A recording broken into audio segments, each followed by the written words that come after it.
মৰমৰ ঘৰখন ভাঙি তহিলং একদম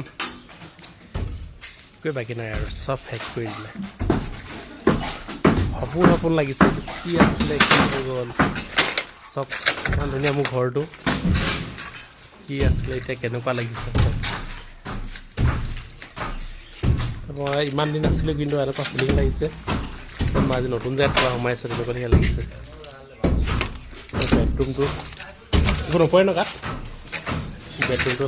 এনেকুৱা লাগিছে যে এইটো প্ৰথম টাইম সোমাইছোঁ লিখা লাগিছে মোৰ অ' মাই গড এইটো ৰুমতে মই কিমান দিন থাকি ডাঙৰ হ'লোঁ তাৰপিছত আজি মই এনেকুৱা লাগিছে মই আজি প্ৰথম সোমাইছোঁ লিখা লাগিছে অ' মাই গড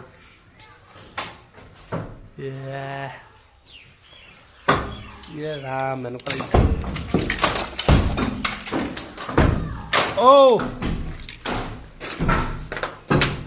এখন ঘৰতে জন্ম হয় ডাঙৰ দীঘল হ'লেও ভাঙিলে জোখা যেনেকুৱা লাগিছে যে মই আজি সোমাইছোঁহে ইয়াত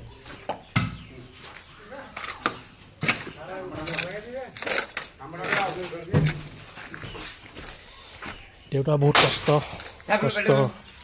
ধন সোমাই আছে দেউতা বহুত কষ্ট কৰি বনাইছিলে এইটো ঘৰ সপোন দেখিছিলে অলপ ময়ো বনালোঁ